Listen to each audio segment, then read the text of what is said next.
It's a pleasure to introduce the two authors and my distinguished commentator. Let me tell you a little bit about them. John Mearsheimer is the R. Wendell Harrison Distinguished Service Professor of Political Science and the co-director of the Program on International Security Policy at the University of Chicago, where he has taught since 1982. He graduated from West Point in 1970 and then served 5 years as an officer in the U.S. Air Force. He then started graduate school, having decided, without wanting to be a professor, that he really wanted a PhD. Graduate school in political science at Cornell University in 1975 and received his PhD 5 years later.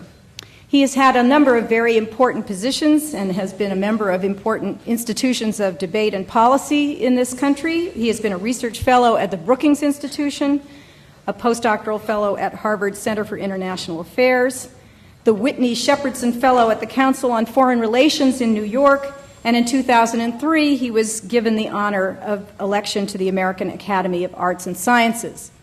Professor Mearsheimer has written extensively on security issues and international politics in general. He's published a number of books, including Conventional Deterrence, which won the Edgar Furness Book Award, Liddell Hart and the Weight of History, and The Tragedy of Great Power Politics, which won the Joseph Lepgold Book Prize. His co-author and my former colleague from Harvard, Stephen Walt, is the Robert and Renee Belfer Professor of International Affairs. He holds a BA in International Relations from Stanford University and an MA and PhD in Political Science from the University of California at Berkeley. He was previously on our faculty in the 1980s and at the University of Chicago, where he served as Deputy Dean of the Social Sciences.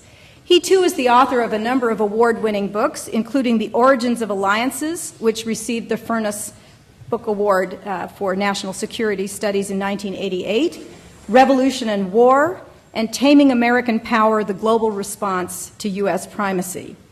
Steve Walt has been a resident associate of the Carnegie Endowment for Peace and a guest scholar at the Brookings Institution, and a consultant for the Institute of Defense Analysis, the Center for Naval Analysis, and the National Defense University. He serves on many editorial boards, which placed him in an important position with respect to his field of expertise in foreign policy, security studies, and international relations. In addition to the book we'll be talking about tonight, his recent publications include An Unnecessary War, Beyond Bin Laden, Reshaping U.S. Foreign Policy, and the Enduring Relevance of the Realist Tradition. I'm also very pleased to introduce my colleague, Robert Keohane, Professor of International Affairs here at Princeton University. And I hope that we will make it a habit in these book forums to introduce and request that one of our own colleagues deliver thoughtful remarks about the books in question, because after all, this is a dialogue between authors and Princeton, the Princeton community itself. And I couldn't ask for a more distinguished or valuable colleague than this one for this purpose this evening. Bob is the author of After Hegemony, Cooperation and Discord in the World Political Economy, Power and Governance in a Partially Globalized World, and the co-author of Power and Interdependence. Most recently, with Peter Katzenstein, he framed the debate on the political importance of anti-Americanism in an edited volume entitled Anti-Americanism in World Politics, and that is an especially important reason for him, I think, to be commenting on the book this evening. Bob has served as the editor of International Organization, the president of the International Studies Association, and the American Political Science Association. He has won numerous awards for his work in international relations and is also a member of the Academy, the American Academy of Arts and Sciences, the American Philosophical Society, and the National Academy of Sciences. I'm really delighted to introduce both the authors and our commentator this evening, and to welcome all of you on behalf of peers and our co-sponsoring institutions, and in the name of important debate about critical ideas in our society. So let me turn it over to the team.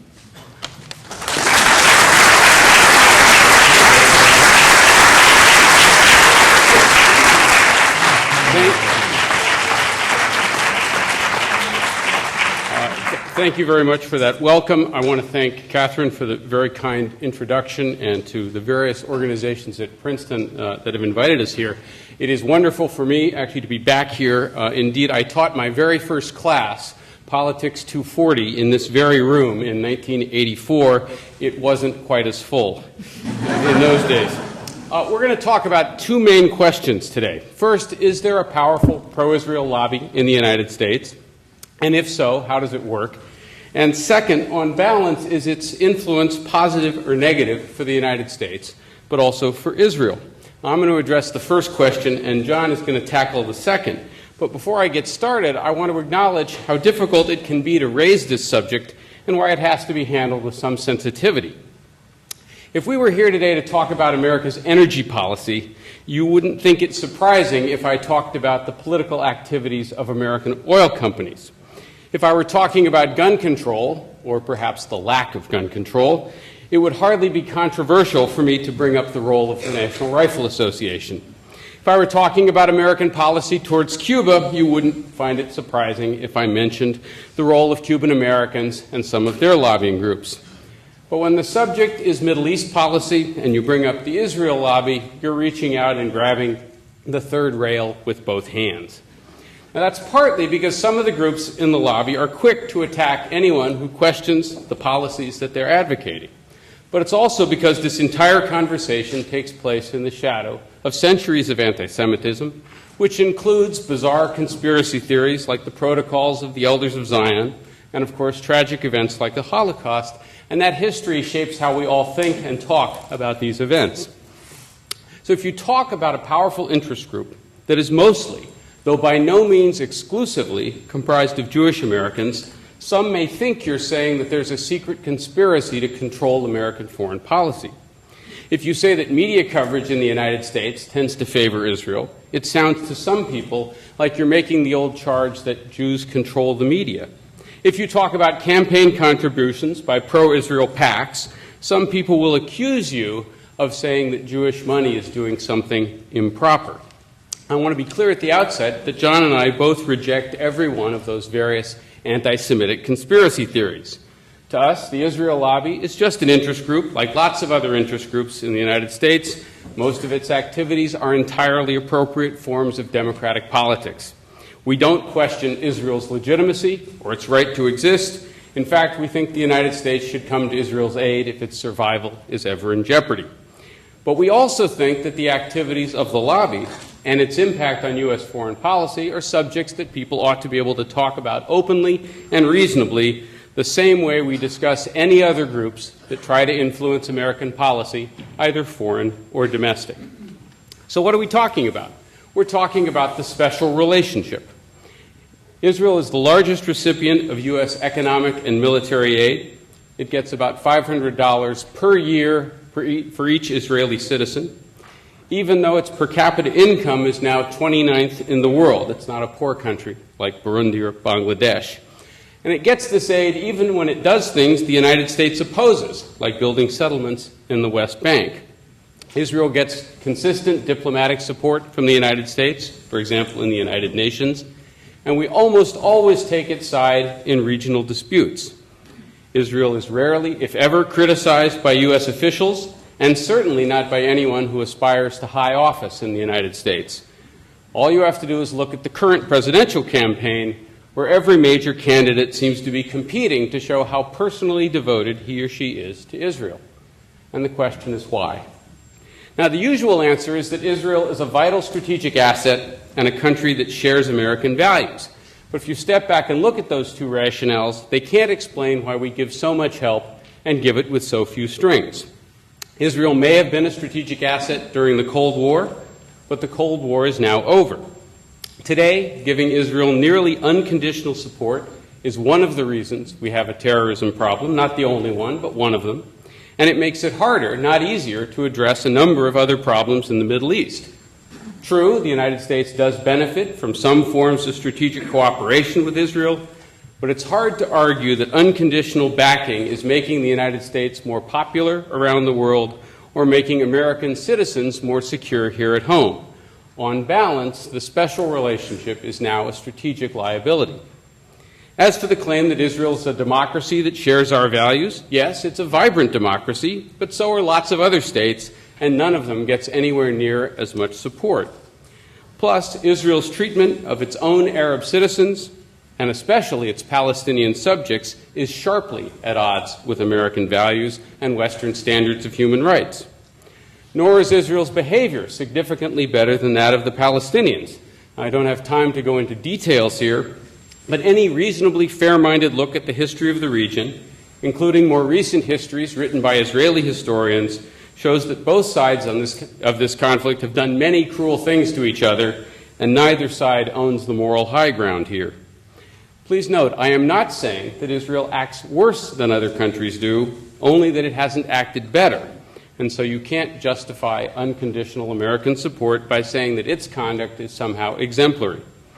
I want to emphasize again, we think there is a strong moral case for Israel's existence based on the long history of anti-Semitism, and we think the United States should come to Israel's aid if its survival is at risk. But its existence is fortunately not in jeopardy today, and past crimes against the Jewish people do not justify a blank check now. So what explains its privileged position? In our view, it's primarily the Israel lobby.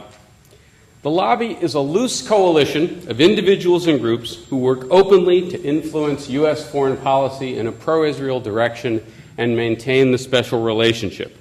It includes organizations like AIPAC, the Conference of Presidents of Major American Jewish Organizations, Christians United for Israel, think tanks like the Washington Institute for Near East Policy, publications like the Weekly Standard, Commentary, or the New Republic.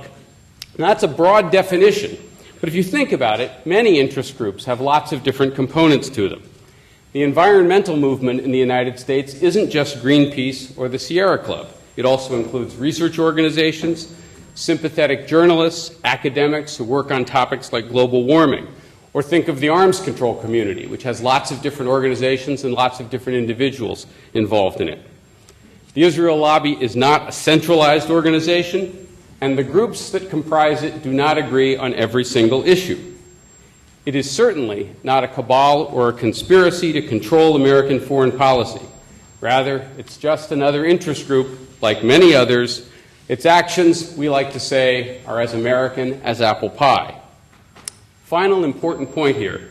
The lobby is not synonymous with Jewish Americans. Surveys suggest that about a quarter of Jewish Americans don't care one way or the other about Israel very much. Many others do not support the positions of the key organizations in the lobby, and some of the groups that work on Israel's behalf, such as the so-called Christian Zionists, aren't Jewish. The lobby is defined by the political agenda it favors, not by ethnicity and not by religion. And the key to that political agenda is preserving the special relationship. So how does it work? Well, in American politics, relatively small groups with a focused agenda often wield disproportionate influence because they care a lot about a single issue, and politicians can win their support without losing anyone else's. Think of the Farm Lobby or the National Rifle Association. And like other special interest groups, the Israel lobby works in two main ways. First, it exercises influence inside the Beltway by getting sympathetic people elected to office or appointed to key positions in the government, and by giving politicians obvious incentives to support the positions the lobby is in favor of. Organizations like AIPAC work 24/7 to convince politicians to support their program. AIPAC, by the way, has an annual budget of about $50 million. It's very active on Capitol Hill, helping draft legislation, providing talking points for congressmen, writing letters for them to sign. It's a highly professional organization with a very energetic and active grassroots base. AIPAC is not a political action committee, however, and it doesn't give money directly to politicians. Instead, it helps guide campaign contributions from individuals and pro-Israel political action committees that do give money directly. For example, it interviews every candidate running for Congress and asks them to write a position paper laying out their views on the Middle East so that it can then advise PACs on who to give the money to. Those pro-Israel PACs, and there are about 36 of them currently active, have given about $55 million in the last 15 years to various political candidates. That's not counting individual contributions, by the way. By comparison, Arab American political action committees, of which there are a handful, gave about $800,000 over that same 15-year period. So you get a rough idea of the balance of support. And over the past 30 years, AIPAC and other groups have helped drive a number of prominent politicians from office, so that every congressman and every presidential candidate knows you are playing with fire if you question American support for Israel. This is all to explain why Steve Rosen, the AIPAC official, who is now under indictment for passing classified information, once put a napkin in front of a journalist from the New Yorker and said in 24 hours we could have the signatures of 70 senators on this napkin. AIPAC was ranked the second most powerful lobby in Washington in a 2003 survey of congressmen and their staffs conducted by the National Journal. By the way, it was tied with the AARP. It was also ranked second in a similar survey conducted by Fortune magazine in 1997. Bill Clinton said AIPAC was, quote, better than anyone else lobbying in this town, and Newt Gingrich called it, quote, the most effective general interest group across the entire planet. Former Congressman Lee Hamilton, who served in Congress for 34 years, said there's no group that matches it. They're in a class by themselves. Former Senator Fritz Hollings said, as he was leaving office, you can't have an Israel policy other than what AIPAC gives you. And the late Senator Barry Goldwater, who was himself half Jewish, said he never faced greater pressure than from the Israel lobby, and, quote, it's the most influential crowd in Congress by far. It is not surprising that Prime Minister Ehud Olmert said just last year, thank God we have AIPAC, the greatest supporter and friend we have in the whole world. Now, one wonders why our book was regarded as controversial, given that we were just elaborating on what Washington insiders already understood quite well. And again, it's not just AIPAC, it's also a number of other groups and individuals, and a whole subset of the Christian evangelical movement. All right, the second strategy, that's the first strategy. The second strategy is to try and shape public discourse and perception so that Israel is viewed favorably by most Americans. Mainstream media in the United States tends to be pro-Israel, especially in editorial commentary and in terms of op-ed columnists and pundits. If you compare coverage in the United States to either Europe or Israel, you simply find a much narrower range of views in mainstream media here. For example, if you look at columnists in the United States, there's simply no equivalent of a Robert Fisk or a Patrick Seal, who write in England, or no equivalent of a Kiva Elder, Bradley Burston, Gideon Levy, or a Myra Haas, who write in Israel. My point, by the way, is not that voices like theirs are always right and that pro-Israel pundits are always wrong. My point is that voices like theirs, who are often sharply critical of Israeli policy, are largely absent from mainstream media here in the United States. But even so, watchdog groups like the Anti-Defamation League monitor media coverage, organize boycotts and demonstrations against news agencies that publish anything critical of Israel, and groups like Campus Watch monitor activities on campus and put pressure on universities. So when Jimmy Carter published his book, Palestine, Peace Not Apartheid, the ADL took out ads in major newspapers which included the publisher's phone number and invited readers to call in and protest publication of the book. This past fall, when CNN broadcast a three-part series comparing Jewish, Muslim, and Christian fundamentalism, the Jewish newspaper Forward reported that CNN was coming under unprecedented attack for the broadcast, and the Forward also reported that the Conference of Presidents was urging its member organizations to take up the issue with any companies that had bought advertising time for the program. The purpose, of course, is to remind CNN not to do things like this in the future. Finally, efforts to limit criticism nearly always include smearing critics by accusing them of being anti-Semitic. Martin Peretz, the editor of The New Republic, wrote that Jimmy Carter, quote, will go down in history as a Jew hater. Another critic wrote in the Washington Post that Carter's views were very similar to those of David Duke, the former head of the Ku Klux Klan, and the pro-Israel New York Sun published an article suggesting Carter was sympathetic to Nazi war criminals. This is a remarkable way to treat the man who negotiated the Egyptian-Israeli peace treaty and therefore did more for Israeli security than virtually any other American president. Needless to say, accusations of anti-Semitism were a common charge leveled at us, even though there is not the slightest shred of evidence to support the charge. If you read our book, you will find nothing remotely anti-Semitic about it. In fact, what you'll find are explicit condemnations of anti-Semitism and explicit statements reaffirming Israel's right to exist. Smearing people with this charge is done for three reasons. First, it distracts people from the real issue, which is American policy. Second, it deters potential critics from speaking out, because who wants to be labeled an anti-Semite? And finally, it marginalizes people in the public arena. Would any politician want to associate with someone who had been charged, even falsely, with being an anti-Semite? And that's why people in the foreign policy mainstream rarely say anything critical of Israel, because they know it could damage their careers. Just this year, Barack Obama was criticized for having Zbigniew Brzezinski as an advisor. And what had Brzezinski done wrong? He'd written a short article praising our original article about the Israel lobby. That was the charge leveled at Brzezinski. It's hard to imagine that this doesn't have a chilling effect on other people in the community. Bottom line, of course, is that there's very little serious debate about American support for Israel, especially in Congress, but also more broadly, even at a moment in history where it's obvious to virtually everybody that American Middle East policy has gone badly off the rails. All right, I want to make one last point, and then I will turn this over to John. It is sometimes said that the United States backs Israel not because of the Israel lobby, but because there's broad public support for Israel, that politicians are just doing what the public wants. This argument is not persuasive for a couple of reasons. It's true that Americans do have a generally favorable image of Israel. That's partly because media coverage tends to be favorable, but not entirely that. But they don't think the United States should be giving Israel unconditional or one-sided aid. A survey conducted by the Anti-Defamation League in 2005 found that 78% of Americans think the United States should favor neither side in the Israeli-Palestinian conflict. A poll by the University of Maryland in 2003 found that over 70% of politically active Americans favored cutting aid to Israel if it refused to settle the conflict.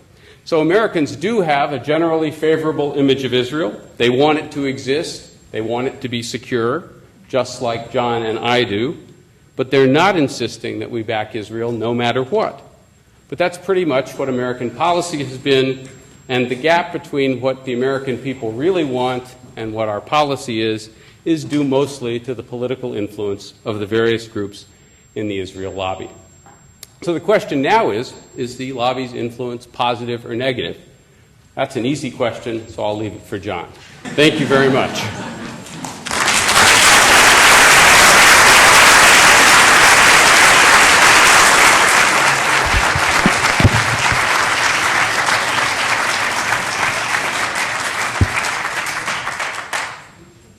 Steve has defined the lobby and made the case that it has a powerful influence on U.S. Middle East policy. I'd like to take the analysis a step further and argue that its influence has been largely negative. In a nutshell, our argument is that the lobby, working with Israel itself, has pushed U.S. Middle East policy in ways that are not in the American national interest, and I might add, not in Israel's interest either. I'm going to focus on one case, the role of the lobby and Israel in the run-up to the Iraq War. There are four other cases that we discuss in the book that I won't deal with here because of time constraints, but we can surely talk about in the Q&A period. And those four cases are how U.S. support for Israel's brutal policies towards the Palestinians helps fuel our terrorism problem, American policy towards Syria, American policy towards Iran, and American policy during the Lebanon War in the summer of 2006. It's manifestly clear to most Americans at this point in time that the Iraq War is one of the greatest strategic blunders in U.S. history. Our argument is that Israel, and especially the lobby, were two of the main driving forces behind the decision to invade Iraq. We argue that it's hard to imagine that war happening in their absence. Now, this argument is obviously a controversial one, but we are hardly alone in making it. Indeed, a number of prominent individuals who fit squarely in the American political mainstream have made essentially the same argument. For example, Philip Zelikow, who was the executive director of the 9/11 Commission, and more recently, counselor to Secretary of State Condoleezza Rice, told the University of Virginia audience on September 10, 2002, that Saddam was not a direct threat to the United States. The real threat, he argued, is the threat against Israel. He went on to say, and this is the threat that dare not speak its name, because the Europeans don't care deeply about that threat, and the American government doesn't want to lean too hard on it rhetorically because it's not a popular sell. A few weeks before the United States invaded Iraq, the journalist Joe Klein wrote in Time magazine, "A stronger Israel is very much embedded in the rationale for war with Iraq. It is part of the argument that dare not speak its name, a fantasy quietly cherished by the neoconservative faction in the Bush administration and by many leaders of the American Jewish community."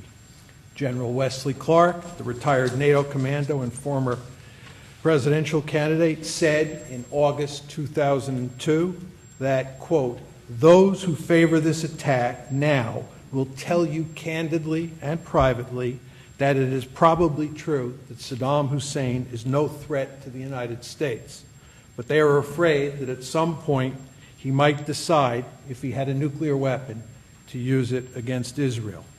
Former Senator Ernest Hollings made a similar argument in May 2004. After noting that Iraq was not a direct threat to the United States, he asked why we invaded that country. The answer, which he said everyone knows, is because we want to secure our friend Israel. The journalist Robert Novak referred to the war well before it happened as Sharon's War and continues to do so today. "I am convinced," he said in April 2007, "that Israel made a large contribution to the decision to embark on this war. I know that on the eve of the war, Sharon said in a closed conversation with senators that if they could succeed in getting rid of Saddam Hussein, it would solve Israel's security problems." Finally, when the prospect of an American invasion was beginning to dominate the headlines in the fall of 2002, the journalist Michael Kinsley wrote that the lack of public discussion about the role of Israel is the proverbial elephant in the room. Everybody sees it, no one mentions it. The reason for this reluctance, he observed, was fear of being labeled an anti-Semite. Of course, these statements are not evidence that Israel and the lobby played a key role in causing the Iraq War. So let's look at the evidence. To start with Israel, it was the only country besides Kuwait where both the government and a majority of the population favored the war. The Israeli government, to include Prime Minister Sharon, pushed the Bush administration hard to make sure that it did not lose its nerve in the months before the invasion. Other influential Israelis, like former Prime Ministers Ehud Barak and Benjamin Netanyahu, also implored the United States to take down Saddam. In fact, Israel was pushing so hard for war that its allies in the United States warned Israeli officials to damp down their rhetoric, lest it be seen as a war for Israel.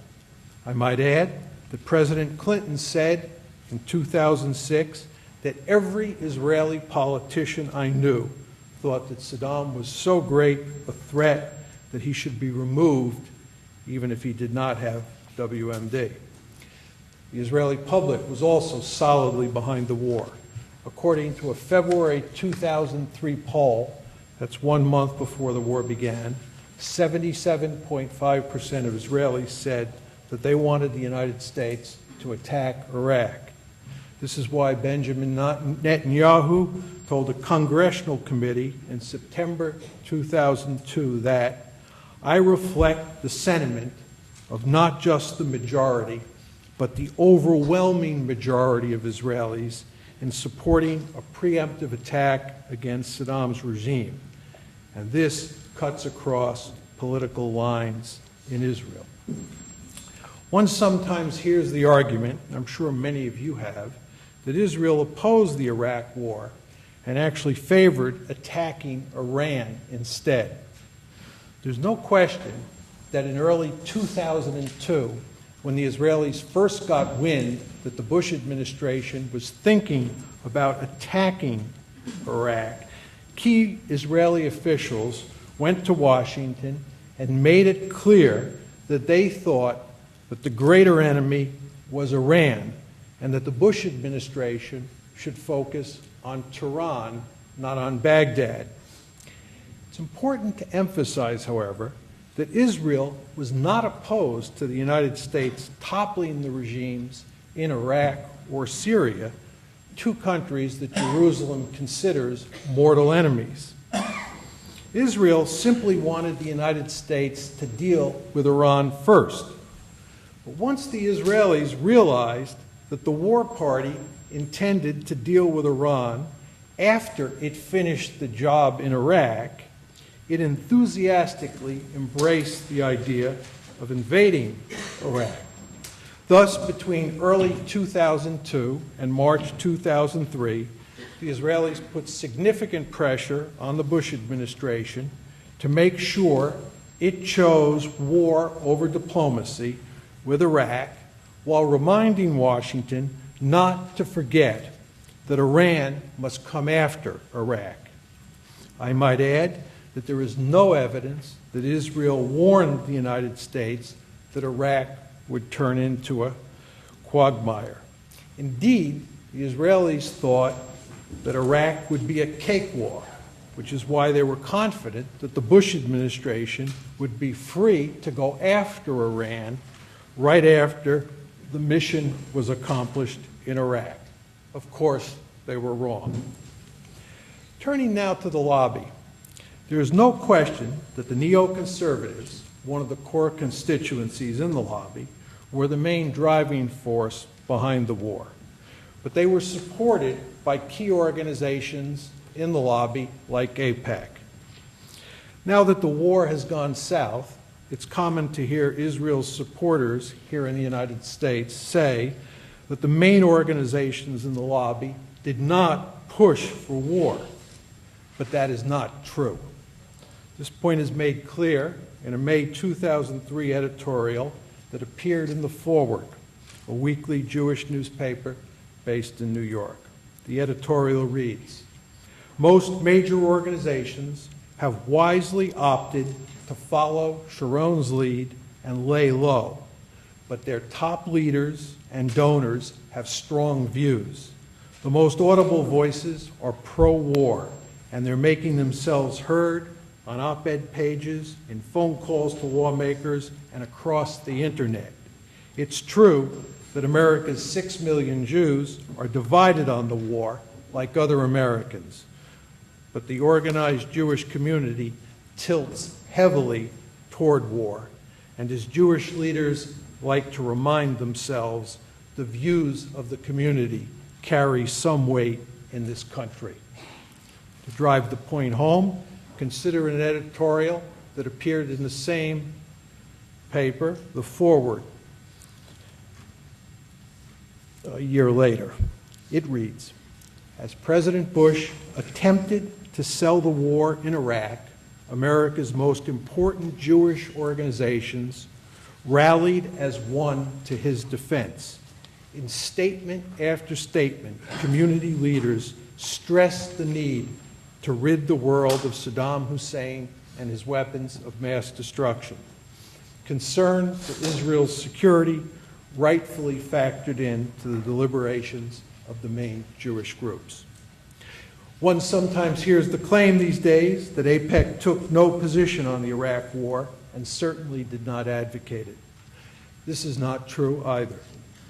First of all, this claim fails the common sense test, as AIPAC usually supports what Israel wants, and Israel certainly wanted a war against Iraq. Second, there is hard evidence that AIPAC lobbied for the war.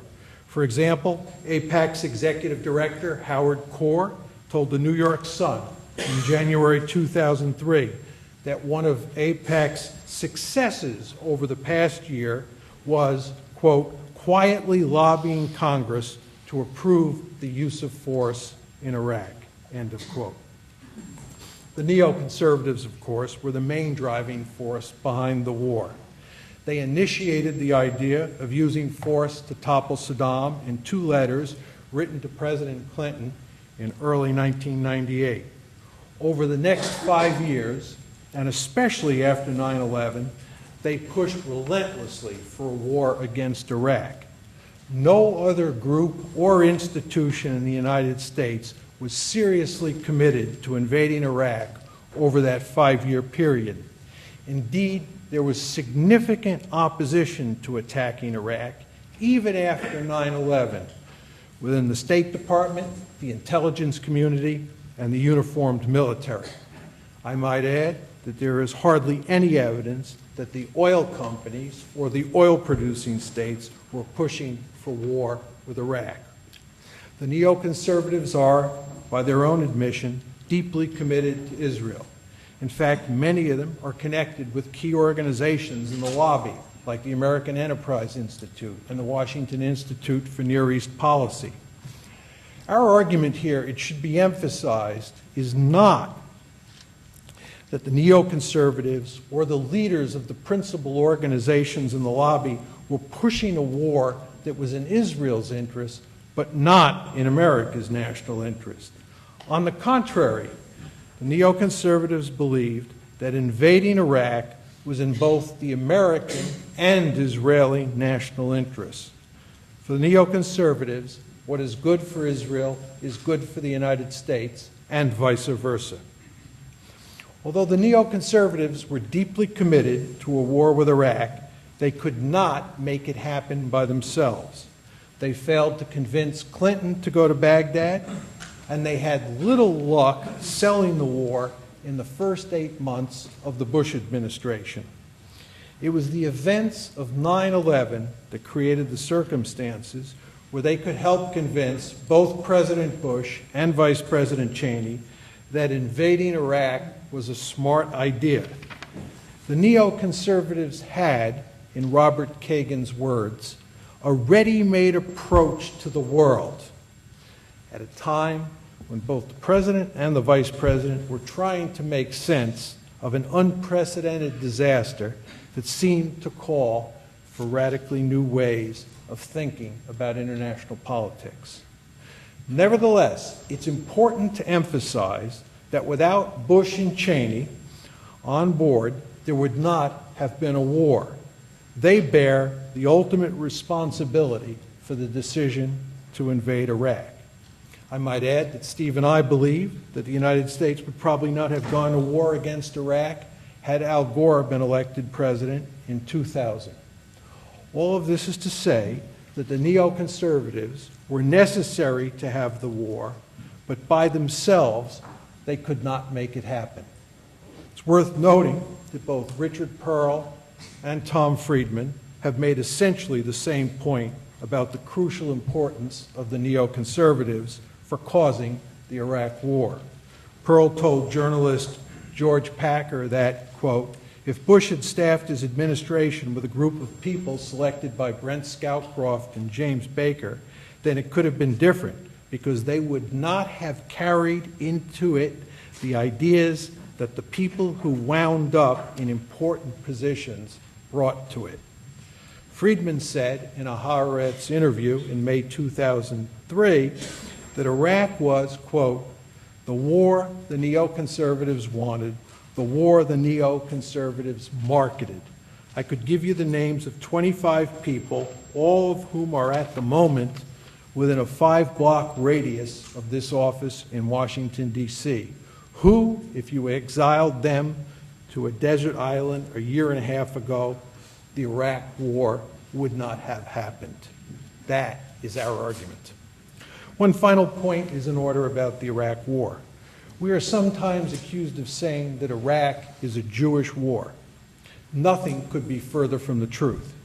We point out in the book, as we did in the original article, that polls taken before the war show that American Jews were 10% less supportive of the war than the general American public. Our argument is that the war was due, in large part, to the influence of the Israel lobby, especially the neoconservatives within it, not the American Jewish community. And as Steve emphasized, the lobby is defined by its political agenda, not by an ethnicity or religion. Let me conclude with a brief word about what we think the U.S.-Israel relationship should look like. To start, the United States should end its special relationship with Israel and treat it as a normal country.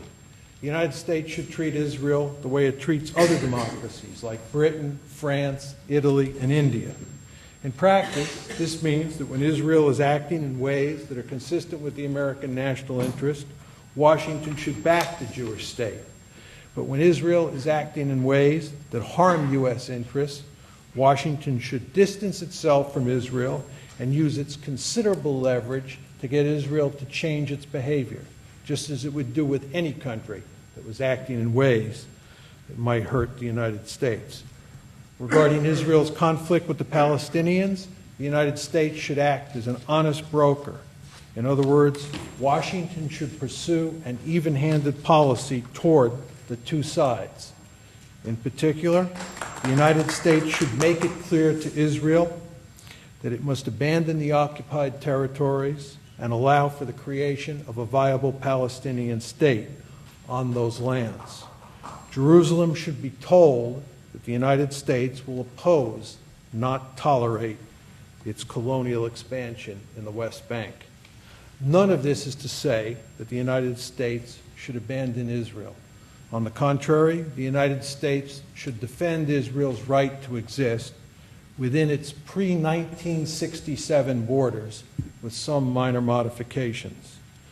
And most importantly, as Steve emphasized twice in his talk, and as we emphasized numerous times in the book, if Israel's survival is threatened, the United States should come to its aid. Thank you.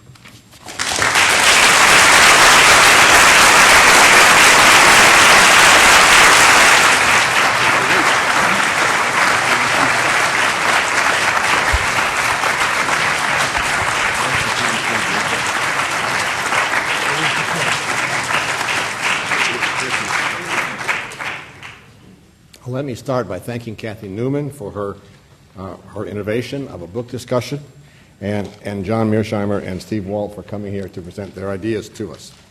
My comments this evening will take a dialectical form, a thesis and then antithesis and a brief synthesis. Thesis, briefly speaking, is that the Israel Lobby is a brave book. It's a much-needed contribution to debates on U.S. foreign policy. The authors present evidence that demonstrates, I believe, the influence of the Israel lobby, as they call it. There is every indication that this is done in good faith. Indeed, the fierceness of the often ad hominem attacks directed against them proves one of their most important points, ironically enough, that anyone who severely criticizes Israel in the United States will pay a steep political and rhetorical price. It is ironic that Dershowitz and company, who attacked them so viciously, proved one of their most important points.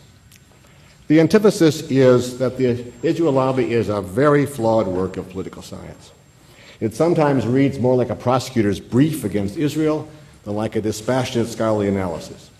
Its argument that domestic politics trumps national interest is ironically inconsistent with the author's own realist stance over 20 or 30 years of political science discussion.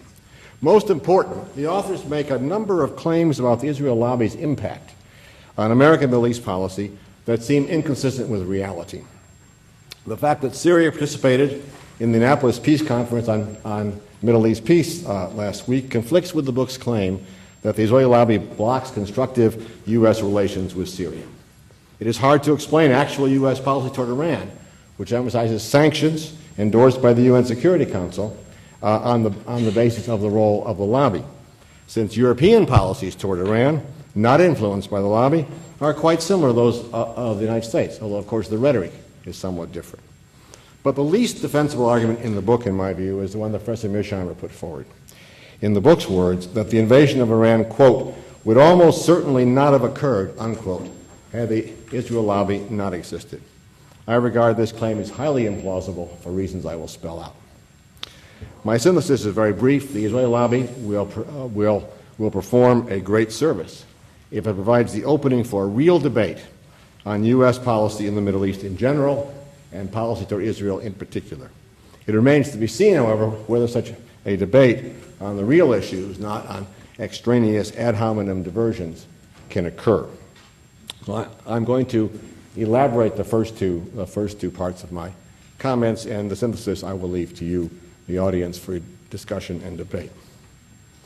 I said that the Israel lobby gives every evidence having been written in good faith. The authors have been accused very widely, including by some noted academics, of anti-Semitism and of putting forward a conspiracy theory. As far as I can tell, neither charge is the least bit true. The charge of anti-Semitism is a category mistake. It confuses opposition to a state's policy with prejudice against the ethnic groups that compose the country. American liberals in the 1930s opposed German policy. This did not make them anti-German. People who criticize U.S.-China policy on grounds of Chinese human rights abuses are not thereby xenophobes. Those who want to impose sanctions on Sudan or Zimbabwe are not anti-black. In contrast, American attitudes toward Japanese during World War II were racist. How can we tell the difference? Racists denigrate the character or intelligence of the people against whom they are prejudiced. Americans regularly characterized the Japanese during World War II as subhuman. They did not so denigrate the Germans. There was no denigration of Israel or of Israelis or of Jews in the Israeli lobby. The Israel lobby also does not put forward a conspiracy theory. As you've heard tonight, the authors repeatedly deny such an intention and explicitly develop a contrary argument. They hold that the lobby simply engages in open intergroup politics more effectively than any other group working on foreign policy in the United States. And the evidence, in my view, the evidence that they amass for this proposition is overwhelming. It's not a new discovery, but they make the case in a very convincing way. I note in this regard that almost 40 years ago I did a study, an obscure study, of what I call the big influence of small allies, which looked at a number of small allies of the United States and came to the same conclusion, that the American Israel Public Affairs Committee was a strong force on policy. I also, in my time as an amateur Democrat working against the Vietnam War, encountered this as a practicing politician. Indeed, charges of anti-Semitism and engaging in a conspiracy theory should boomerang on the accusers.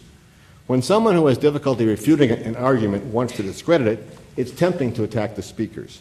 But we as members of an audience should react negatively toward those who engage in ad hominem attacks rather than criticizing those who are the targets of such attacks. Now for the other side of the coin. Mearsheimer and Walt make many points, of which I only have time to mention some crucial ones, three in particular. First, they claim that Israel gets more favorable treatment from the United States than other countries of similar importance to American strategic interests. It seems to me that the evidence supports this claim. The amount of aid Israel gets dwarfs what other countries get, especially other relatively wealthy countries. But why is this so bad? American foreign policy has always reflected the sentiments of its people, going back to the support of Thomas Jefferson and James Madison for revolutionary France, which was not in American strategic interest. The American people were sympathetic with Cuban revolutionaries before 1898. They have generally favored Greece over Turkey for similar reasons of ethnic politics. There are many more Greeks than Turks in the United States. And they have supported Britain, over Argentina in the Falklands War. None of these judgments rested on strategic interests. The United States is a democracy. And one of the functions of foreign policy in a democracy is to express the identity of the democratic republic, its values. Up to a point, this is quite justifiable, up to the point at which you run into serious foreign policy trouble. The United States has often, usually, recently been in a situation where it's so much more powerful than its adversaries that it can afford to have some space to express itself through foreign policy. Secondly, Mearsheimer and Walt are at pains to debunk pro-Israeli moral claims to the effect that the United States should protect a brave little democracy. And you've heard Professor Walt deny that Israel is morally superior to its Palestinian adversaries. They're certainly right that Israel is stronger than its neighbors, and that it's not a tiny little country besieged by powerful neighbors, and that many of its policies are flawed. On the other hand, Israel accepts its neighbors' right to exist, which cannot be said for all of its adversaries.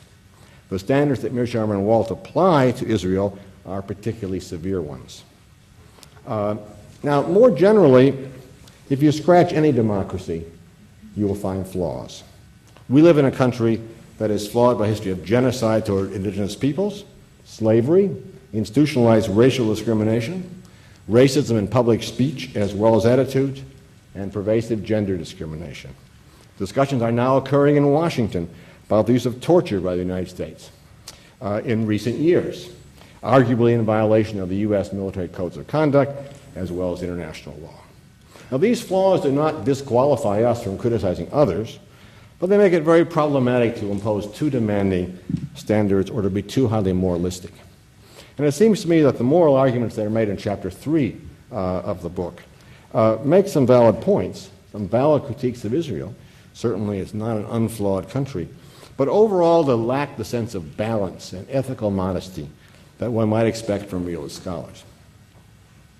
Third, the most serious flaw in the Israel lobby is the claim, which Professor Mearsheimer has defended just now, that the Iraq War would not have occurred without the lobby's activities. You heard Professor Mearsheimer say that it's hard to imagine the war occurring except for the lobby. And in the book, they say, as I quoted, that the invasion, quote, would almost certainly not have occurred had the Israel lobby not existed. It's a very strong causal claim. Strong causal claims require strong evidence. To me, the Iraq War seems to be a clear case of an overdetermined event, a single sequence of actions with many motives and many political reasons. And it's not difficult to list 9 other reasons for the war, apart from the lobby, which are at least as plausible as the lobby as a cause of the war. First is a genuine fear of weapons of mass destruction, which many people, even those opposed to some opposed to the war, thought Saddam had, and which he pretended to have, to be fair. Secondly, a Hobbesian desire by American leaders to dominate the Middle East. Arguably, this was one of the neocons' objectives, had nothing to do necessarily with Israel. A desire to rid the Iraqi people of a loathsome dictator, one reason that a number of idealistic people supported the war. By the way, I should say that Professor Mearsheimer and Walt and I were on the same side in opposing the war early, and they were even earlier than I was, so I have a lot of respect for their public statements on this issue. Fourth, there was a genuine desire by some people to promote democracy in the Middle East. Tom Friedman's an example, misguided as that may have been. Fifth, many people think that the war was partly a personal response by President Bush to the fact, it is a fact, that Saddam tried to assassinate his father. A sixth possibility, Ambassador Galbraith has expressed this as one of his concerns, is guilt about abandoning the Shiites to Saddam in 1991, when there were promises made to the Shiites that were not kept after Kuwait was liberated. A seventh reason is that promises were made to the Kurds to protect their freedom. This was Ambassador Galbraith's concern. And eighth is a desire, which some people had, to deter dictators in general by making an example of Saddam. And the claims that the administration made for Libya caving in on nuclear weapons had to do with we cowed Libya into submission because they saw what happened to Saddam. And finally, and this is my favorite, has not been mentioned, there was, I think, a strategic imperative for the United States to remove troops from Saudi Arabia. The U.S. had tens of thousands of troops in Saudi Arabia. Al-Qaeda derives from the American troops in Saudi Arabia. The United States wanted to get those troops out, and you notice they left right away after the war. You couldn't blink an eye, those troops were gone from Saudi Arabia. There was a desire to remove those troops. They couldn't be removed as long as Saddam was sitting on the border. So now these are not, I'm not advocating these 9 reasons, but they're all at least as plausible as the Israel lobby. Well, with one sequence of events and at least 10 plausible reasons, it's impossible to say coherently and with a high degree of certainty as a political scientist that any given reason was necessary. And as political scientists, Mearsheimer and Walt should have recognized this rather elementary methodological point. Now, in response, Professor Mearsheimer tonight has presented what he called evidence for the proposition that the Israeli lobby was crucial. The first, his first set of evidence, he's then denied was evidence, he's right, the speculations of pundits. They're not evidence. Secondly, the fact that Israel supported the war. Well, the fact that Israel supported the war is not evidence for the proposition that the Israel lobby was instrumental in the war. Neither is the fact that the lobby supported the war. Many people, I mean, if everything that I supported in politics came true, that'd be wonderful, wouldn't it? But the fact that I support something is not a causal argument for it occurring. And that's true of the Israelis and also of the lobby. It's true, of course, that the neocons supported the war and also supported Israel. But it'd be difficult to get a causal argument out of that the Israeli lobby caused the war. You're talking about the neocons having 2 sets of views. One is pro-Israel and one is pro-war. And there's been no tie from Israel to the war that has been shown. So none of these arguments has any merit. And in the presence of 9 other at least equally plausible arguments, I was astounded in the book that 2 distinguished political scientists, whom I respect, made this claim. So I'm going to conclude by coming to my brief synthesis. This is a brave book, written in good faith, but it's a very flawed work of political science. Those who do not like its conclusions should do better. That is, they should write books and articles that are more balanced, analytically more rigorous, and that have better evidence for their propositions. Doing so could stimulate the able authors on the podium with me and others taking their view to do better. We would all be enlightened by such a debate. Perhaps it can begin here tonight. Thank you.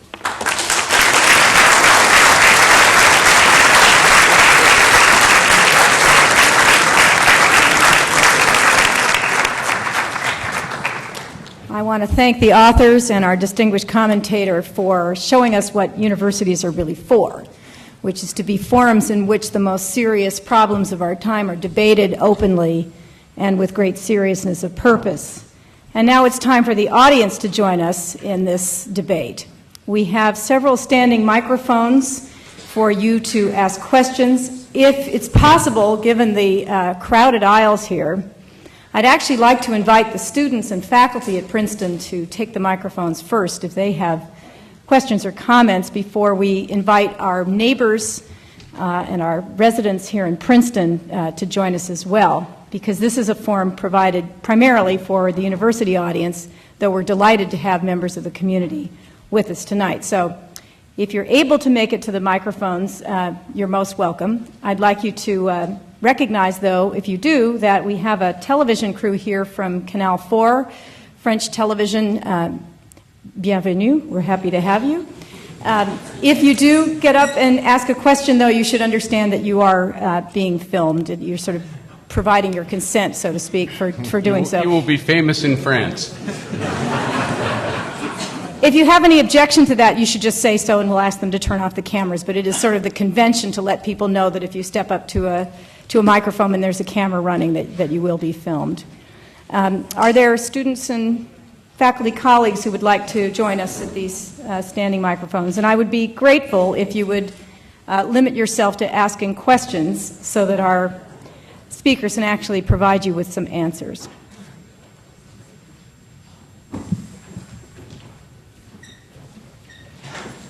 I couldn't resist the chance to be on TV. Quick question. Part of the argument is that the support that we give Israel should not be unconditional. But at times, the study of international relations and the conduct of international relations, doing something in an unconditional manner can be to your strategic interest. Take the famous example of the game of chicken, 2 cars driving against each other. Well, one thing that you can do in playing that game is throw the steering wheel out the window. You've been able to commit then you're going to continue to drive and be able to win that game. So the idea here then is that maybe the unconditionality can be instrumental in pursuing an Israeli policy, and just we need to start thinking about ways to handle that. So. Yeah, that's a very good question. Just on the whole subject of unconditionality, which is at the heart of the special relationship, the best example to show why it's a misguided way of doing business vis-a-vis the U.S.-Israeli relationship is to think about the settlements. It has been the official policy of every American president since 1967 to oppose settlement building in the occupied territories. Yet, because of the special relationship and because we give Israel unconditional aid, no American president has been able to put any meaningful pressure on Israel to stop building settlements. Our belief is that that's been bad for the United States and bad for Israel. And if the United States treated Israel like a normal country since 1967, we surely would have been in a position where we could have put pressure on it to stop building settlements, which again would have been good for both countries. I want to add actually a second example to that, and it would be American support for Israel's policy in Lebanon in the summer of 2006. The Israelis, I think, had a problem with Hezbollah and had every right to respond to the cross-border provocations that were taking place. But the strategy that Israel developed for dealing with those cross-border provocations was both a violation of the laws of war and ill-advised. It wasn't going to succeed. You weren't going to be able to disarm Hezbollah by bombing it from the air or by bombing other parts of Lebanon. Right? The United States would have been a better friend to Israel if we had pushed the Israelis to come up with a better strategy, or if, once it was clear that Israel's strategy was failing, if we had gotten a quick ceasefire that would have saved Israeli lives and not bolstered Hezbollah's status within Lebanon. That's not what we did, of course. We backed Israel to the hilt until a month had gone by. Here's a case where we threw the steering wheel out the window, but it wasn't good for the United States and it wasn't good for Israel either. Thank you. Next question.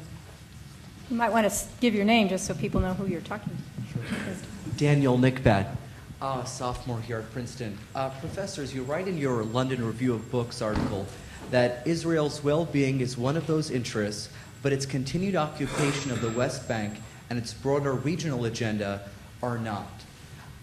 To play devil's advocate, what roles the politicians to filter the lobby? I mean, lobbies certainly have a right to become powerful, but don't politicians also have the role to say, wait a sec, I have to be a fair arbitrator? That's right. And academics should point out when they think politicians are doing the wrong thing. Should point out when interest groups are pressing for policies that aren't smart. And so we can encourage a broader national conversation about that. But the key point is that you're making is that the lobby is acting like a normal interest group. Our basic argument is that the Israel lobby, like the National Rifle Association, like the Farm lobby, and like the Cuban lobby, is pushing policies that are not good for the United States. And what we need are more people criticizing those policies. Or we need a lobby that's pushing for a more sensible set of policies in that region. No, hi, my name is David Levitt, and I'm a sophomore here at Princeton. I have a two-part question. First, Professor Mearsheimer, for you, you're known as a realist. Realist theory generally claims... You need to come down to the microphone. Or you need to get shorter, one or the other. Realist theory generally claims that domestic influences have minimal influence over interaction between states. How does the Israeli lobby play together with this theory? And secondly, Professor Walt and Professor Mearsheimer, you have been criticized often for not defining the Israeli lobby, what it is, and you've grouped together, very different groups.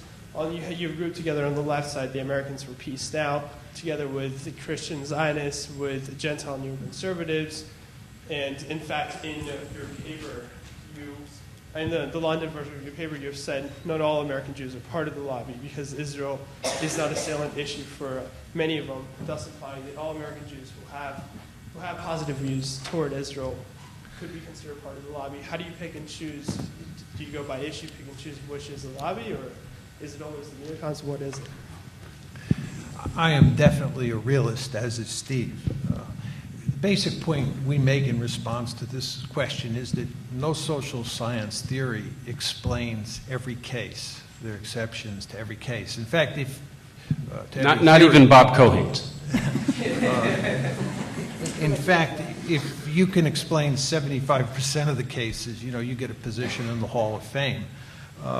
There's no question that the Israel lobby's behavior in the United States is an anomaly for our theory. It contradicts the theory. It doesn't fit the theory.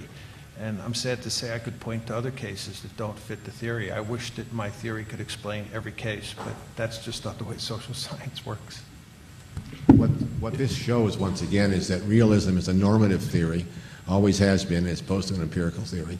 It was a normative theory from Morgenthau, Hans Morgenthau, who invented it, because Morgenthau criticized British policy with it. He wasn't explaining British policy in 1940, he was criticizing it, and criticizing American policy. It's a very strong, very powerful normative theory that doesn't hold much weight as an empirical theory. I'm not going to go there because we'd be here till midnight. But I would say I want to add one point on the realism thing because I got associated with it, and then I'll ask the other question about the breadth of the lobby. What realism, as a positive theory of social science, would also tell you is that when countries are very powerful, they can afford to indulge domestically driven preferences. And when you're as powerful as the United States currently is, you can do a lot of stupid things that are costly for a long time and still do reasonably well. The other thing realism would tell you is that it is a competitive world out there, and if you do allow domestic preferences to drive your policy to an excessive extent, you're going to pay a price for it. And John and I would both argue that that's what's happening here. So you're right, it's an exception to the theory, but I think realism as a positive theory, in contrast to what was just suggested, does tell you a little bit about what's likely to happen. Now, as to the definition of the lobby, we have a fairly broad definition because it's a fairly broad movement. And I suggested that there are other social movements in the United States that have other components, lots of components to them, too. I mentioned the environmental movement and the arms control movement, which again have different points. But that doesn't mean that everybody is in it, obviously. We say it's a loose coalition of groups and individuals that actively works. That's critical there. You have to actively work. You have to devote some substantial percentage of your personal life or your organization's mission to shaping American policy in a pro-Israel direction, and specifically to encouraging that special relationship. Right, so Americans for Peace Now is in there, even though Americans for Peace Now is a rather dovish group, supports the two-state solution, because Americans for Peace Now also supports unconditional American aid to Israel. You look at Americans for Peace Now's publications, they strongly endorse American economic and military aid to Israel. They never call for it being conditional. They don't say the United States should halt or reduce its aid until Israel stops building settlements. They favor stopping building settlements. They'd like to see a two-state solution, but they still want to maintain the special relationship. And they're on the dovish end of that whole spectrum. So I think as long as a group or an individual is actively working to maintain the special relationship, they belong in the lobby. But there's lots of people, including lots of Jewish Americans, who are not doing that, and they're not part. So I think we've got a pretty clear-cut definition, and we all know that there are going to be some borderline cases where reasonable people might disagree about who's in or who's out. But I think it's fairly clear what the core of the lobby is as well. Take the next question, and I just want to make note that if we run out of questions from the floor, including our Princeton colleagues and neighbors, we'll give our authors a chance to respond to the comments from Professor Keohane if they'd like to do that. Please, go ahead. Hi, I was just wondering about perhaps Professor Keohane's argument about overdetermination. In your response, you said that perhaps Israel thought that Iran was the greater threat. And I was wondering, and then you said that they switched to support the war party for the invasion of Iraq when they saw that was probably the more likely outcome. But then, can they really be seen as the main cause of the Iraq war? And I was just wondering what the response was. Let me make a couple points on that. First of all, our argument was that the genesis of the idea of invading Iraq can be traced to the neoconservatives, not to Israel itself. This is not a case where Israel was pushing the lobby to get the United States government interested in attacking Iraq. It was the neoconservatives who came up with the idea. And both the major organizations in the lobby and Israel itself came on board later in the game. So we're, I think, very clear on that. With regard to the overdetermination argument that Bob laid out, first of all, the question of which groups pushed the war is different than the question of the rationales. Our argument is that the neoconservatives and the key organizations in the lobby were two of the main driving forces in pushing that war. And I also tried to make it clear that it's hard to find other organizations or institutions that were pushing the war, right? So if you said it was overdetermined, to me, I would want to see who are the other actors that are actually pushing for the war. And what's quite striking is how little enthusiasm there was for the Iraq War among almost all the other institutions. Now, Bob focused instead on a series of rationales or reasons for going to war. Most of those are not inconsistent with the argument that the lobby was behind the war, right? The argument that you can say that the United States or the people in the war party were interested in creating hegemony in the region for the United States, have seen the United States dominate the region. There's no question that that's exactly what the neoconservatives had in mind. The argument that they were interested in promoting democracy, which is another alternative argument you laid out. I don't view that as contradicting the argument that the neoconservatives were behind the war. Everybody knows that the neoconservatives were making the argument front and center that we should be promoting democracy in the Middle East. So the question I would have for people who think the argument is overdetermined and it's really not the neoconservatives, if it wasn't the neoconservatives, it wasn't the major leaders of the lobby, and it wasn't the state of Israel itself, who was pushing for this war? John, there are two answers to that question. Neither a neocon. One is the president, the other is the vice president. We admitted that. Bob, but the problem there, Bob, is that neither the president or the vice president was pushing for that war in the first 8 months of their administration. Moreover, Dick Cheney spent the 1990s defending the decision not to go to Baghdad. In fact, he defended the decision not to go to Baghdad in the 2000 presidential election, and Condoleezza Rice, the national security advisor in the 2000 presidential election, wrote an article in Foreign Affairs where she said that if Saddam Hussein got nuclear weapons and actually had them, we could rely on deterrence. So you've got to figure out what happens between September or January. Yes, exactly. And as we say in the book, had September 11th not happened, we don't think we'd be in Iraq today. This is not a monocausal argument.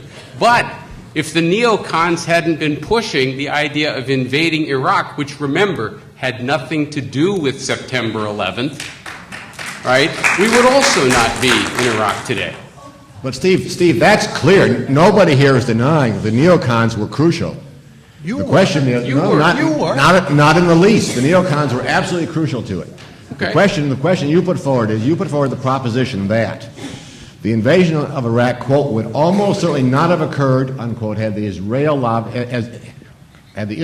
not existed. Israel lobby is not the same as the neocons. So it's clear you make a mistake. Bad mistake. Okay, I didn't think I'd have to separate these two sides of the table. I thought I didn't have my problems out here. Yes, could you identify yourself? I think... What is your name? I'm sorry. I'm a professor of molecular biology. Wonderful. Far removed from politics. We're happy to have all comers. But in any event, I think in evaluating the situation of the Israeli lobby, of the Israel lobby, it's important to think back and recognize that American support of Israel dates back long before that lobby existed.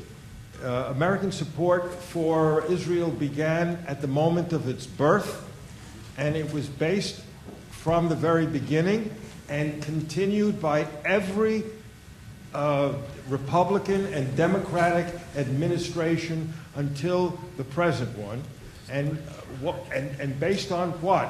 On a combination of enlightened self-interest and American idealism. And too much has been implied that these factors have not underlied the activity of the U.S. government and with respect to the Iraq War. Thank you.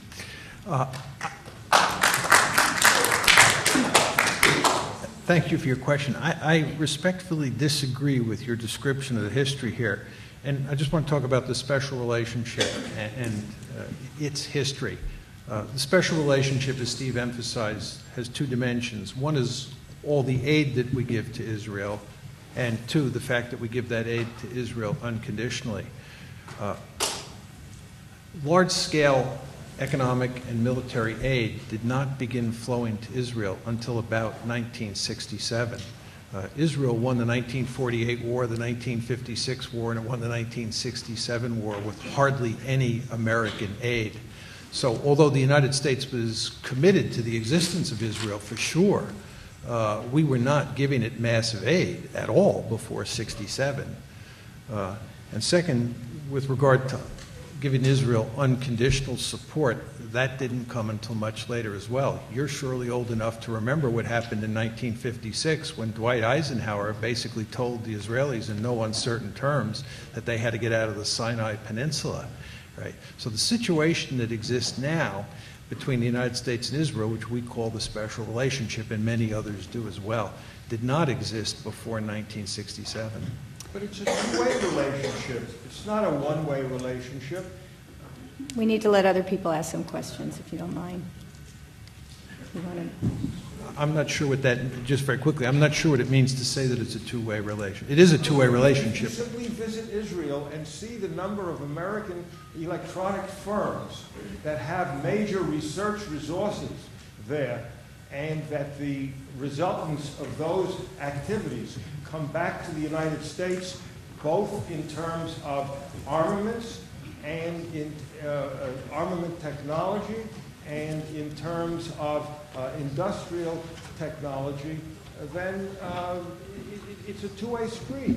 I think we're going to take another question. We don't give Sir. without expecting to get in return.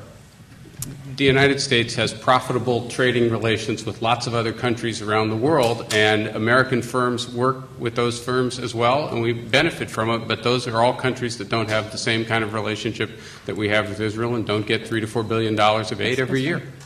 Next question. Hi, I'm Saul Kinter. I'm a junior here.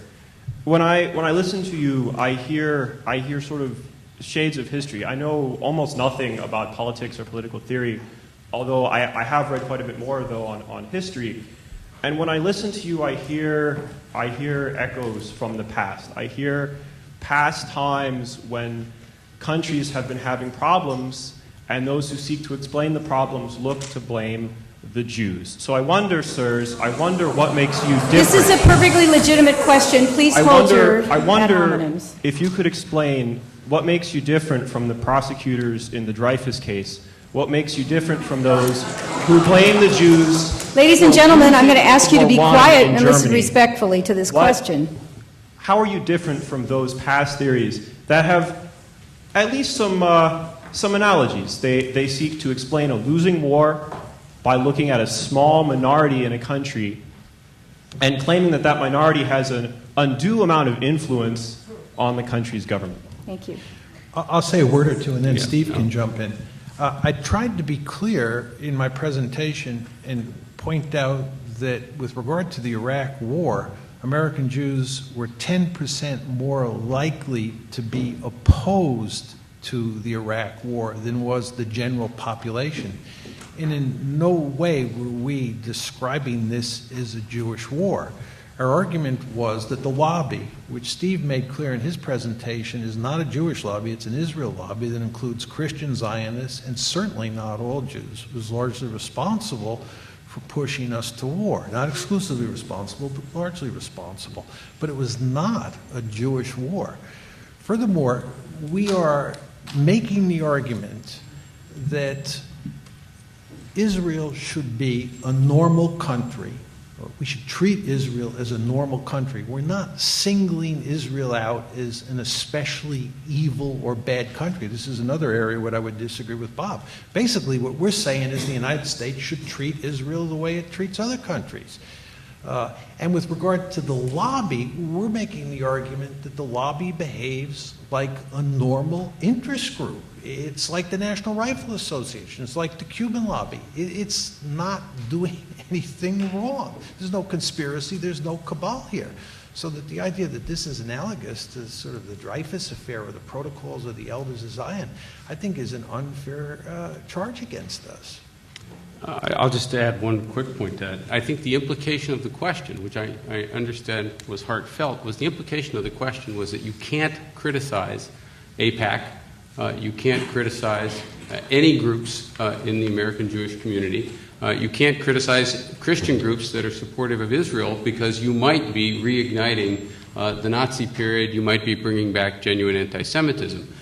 If John and I thought we would do that by writing this book, we wouldn't have written it. But I also don't think that any group in the United States should be immune to criticism on legitimate policy grounds. That's all we're doing here. We're not saying that there's anything wrong. We're not talking about the disenfranchisement of any community in the United States. We're having a policy disagreement. And the implication of what you asked us was that we shouldn't be having that policy disagreement, that this group, this special interest group, has to be treated differently than others. And we don't think that. We think that these groups ought to be treated like everybody else.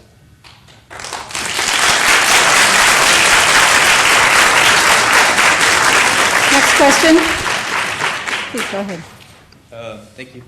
Well, it seems it would be clear that Israel would be against the Iraq, or would be against Saddam for the Iraq War. And he was considered to be one of the major supporters of suicide bombers. So that seems clear. It is interesting from the comments we heard earlier. I asked why was there no question about what is Israel's support for the United States? I mean, you mentioned the United Kingdom and India. It seems to me that Israel actually supports U.S. policy more than any other country in the world, and it would be useful to see if that is the case. I think that would help your case. So I would ask if you would consider that. And then my second question is, there seems to be assumption that support for Israel does lead to increased terrorism against the United States. If we look just to the case of Iran, Khomeini's foreign policy, what he was against, it seems, was U.S. imperialism as based on U.S. policy during the time of nationalism, Mossadegh, which I think you would agree that has very little to do with the Israeli lobby. For sure. And so I wonder if Muslim attitudes towards the United States is actually due to U.S. foreign policy more than it is due to U.S. support of Israel. You want to take part of it? I'll take the first part. You want to take the first part? Your point was, I'll take the first part of your question about Israel being probably the best supporter of U.S. foreign policy. Look, I think there are cases where Israel behaves in ways that buttress American foreign policy. This is not a case where everything Israel does is counter to what's in the American national interest. Our argument is that there are certain cases where Israel behaves in ways that are not in the American national interest. And I'll go back to the point that I made before. It's been the official policy of every president since 1967 to oppose the settlements. And we've had good reason to oppose the settlements, both good strategic reasons and good moral reasons. Yet Israel has not paid any attention to what we want regarding the settlements. They've just gone out and done what they want. So in that sense, they've not been a good ally. Secondly, you should not underestimate how difficult it is for the United States to rely on Israel when it gets into wars in the Middle East. Remember, we fought against Saddam in 1991, and we fought against him again in 2003. And despite the claims of many of Israel's supporters that Israel is a giant aircraft carrier that we can rely on in crises and war, the fact is we not only could not bring Israel into the alliance against Saddam in both of those cases, we had to go to great lengths to make sure that the Israelis stayed out. So the point here is Israel is not a great strategic asset. And when you look at the roots of our terrorism problem and how that's connected to the policies in the occupied territories, I think it's on balance a liability, not an asset, now that the Cold War is over. I'll say a little bit about the second one.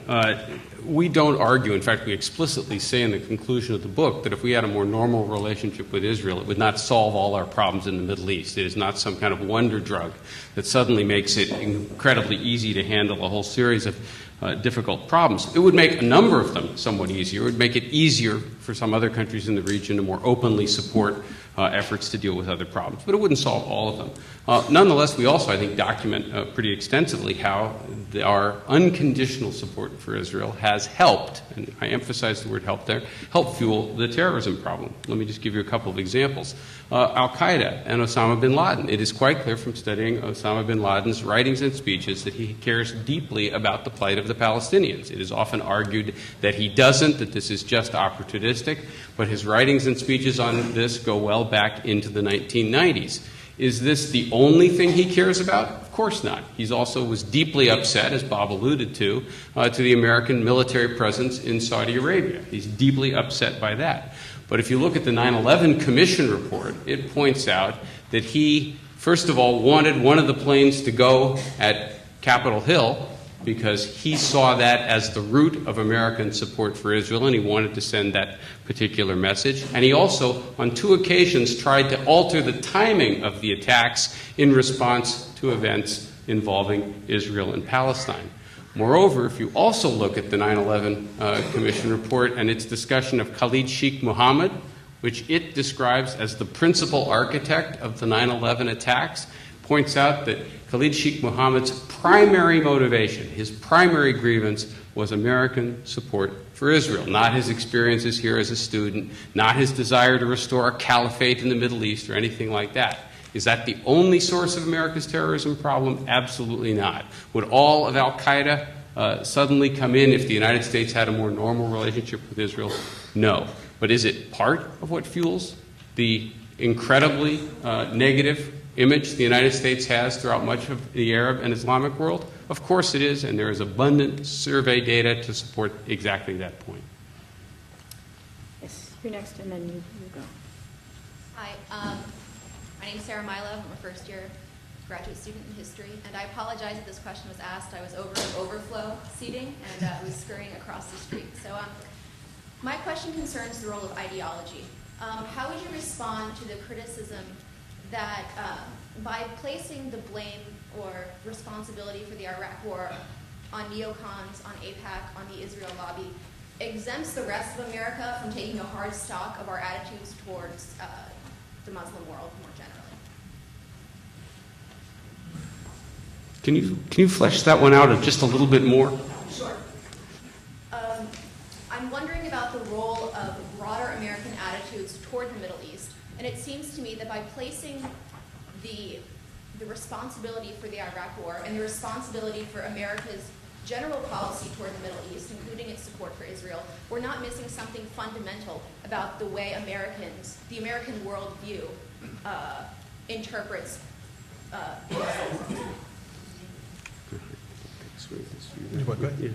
I'll take a swing at that. I think that, first of all, this is always great to hear a question that's completely new, that we have not heard before, and this one qualifies. While I was running across the street? No, it wasn't. It was, or at any point in the last 3 months. That's why you stumped us. No, I'll say the following, I guess, and again, I don't want to overplay this, but I do think that there's something in what you said. In the aftermath of September 11th, it was very easy for people to have a very stereotypical view of the Arab and Islamic world, and therefore to favor sort of harsh measures against them. This was, of course, exploited by the people who were pushing the war most strongly. And you can go back and look at some of the things that are written in places like the Weekly Standard that have a very guilt by association view of the Arab and Islamic world. So yes, I think to some degree that probably plays on that sort of view, but that view didn't come out of nowhere either. And I guess I'd be inclined to ask sort of where do Americans get their views about what the Arab and Islamic world is like? And some of that... in order to answer that, or the answer to that question, wouldn't that radically change the the implication of the Israel lobby? I mean, if Americans got their views prior to the existence of an empowered Israel lobby, doesn't that mean something very different about the tenor of American foreign policy and what it's reflecting? I don't think so. This is to go back to what John said in response to Bob earlier. You have to ask yourself the question again, who thought up the idea of invading Iraq? Who, after we were attacked from people in Afghanistan and Pakistan, argued that the way to deal with that problem was to go to Baghdad when it was understood that Saddam Hussein had nothing to do with it? Right? So who came up with the idea, and then who sold it to the American people? Right? And our argument is if you look at the agents and actors who are doing that, many of them are closely associated with the groups in the Israel lobby. Right? Yes.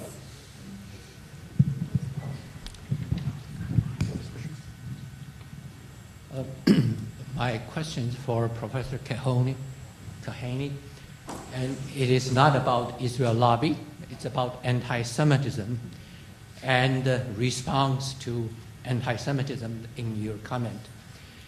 Question is two parts. Part one, as a non-Jewish person, no matter how sympathetic, how much pain he felt for the suffering of the Jewish people in the Second World War, how does he voice his disagreement with Israeli policy without being accused as being anti-Semitic?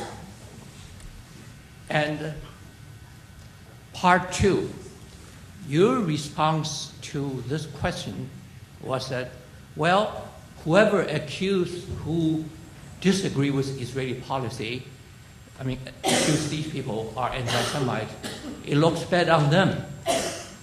Looks bad on the accuser. So the implication is, don't feel bad about it because it looks bad on the accuser. Now, I'm just wondering, is this a realistic, a responsible response for some charges against someone, even though that one person is conscience-free, he's not an anti-Semite? Well, I think so. The question, I think Professors Mearsheimer and Walt have done a very good job of expressing their disagreement with Israeli policy without engaging in the shred of anti-Semitism. Now, they can't control whether some people will accuse them of anti-Semitism. That isn't their problem. They have been very careful to criticize the policy of Israel and U.S. policy toward Israel, which actually is what they're criticizing more than Israeli policy, and to make it clear that they're not doing this on the basis of anti-Semitism. What else can they do? You certainly wouldn't want them to exempt a certain element of U.S. policy from criticism because somebody might think that criticizing U.S. policy toward Israel would make you anti-Semitic. So they're in the clear, it seems to me. I see no problem with their position in this regard. Yes. Yes. There's no question that the neocons were pushing for Could you talk a little bit louder, please? Pick it up. There's no question that the neocons were pushing for the war in Iraq. But the neocons is a very small group of former New York intellectuals, socialist Jewish intellectuals, very small group. But I would rather talk about the Jewish lobbyist Jewish organizations like AIPAC, the Conference of Jewish Organization, American Jewish Congress, etc. But those organizations do not represent American Jews. They were never elected. Never elected. So from here one gets the implication that American Jewish organizations were pushing for the war, okay? But rather the neocons. Number two, the American Jewish organizations do not represent the American Jews. They were never elected. So that's the inference that comes out from this conversation. That's very troublesome. We tried to make that explicit. Because I'm an American Jew, but I don't belong to an organization, any Jewish organization. Right. I think what you said is not inconsistent with what we said. Pardon me? Okay, that's a problem.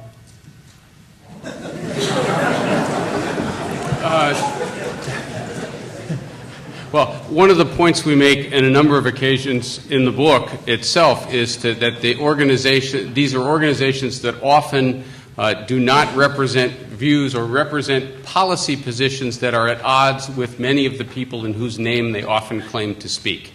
All right, that they are considerably more hawkish, for example, than the American Jewish community. So I think you're confirming a basic point that we made. And unfortunately, I think a number of American politicians often assume that they're speaking for everyone, but they're not. I might add that that's not all that unusual in the world of interest group politics.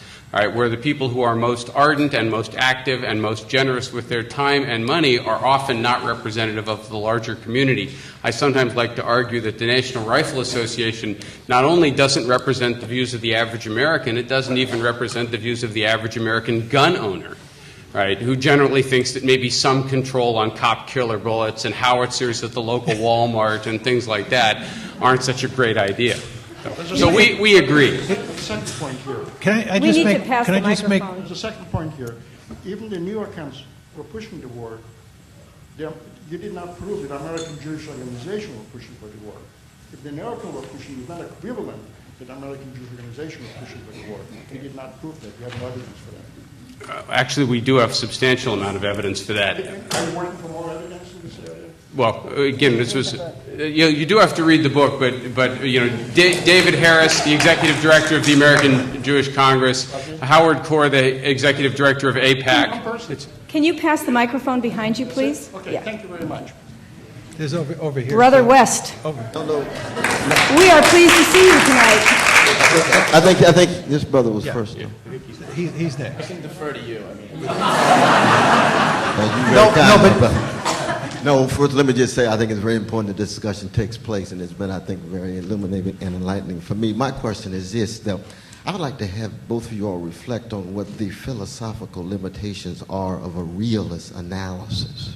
And what I mean by that is, how do you actually weigh values and principles vis-a-vis interest and security?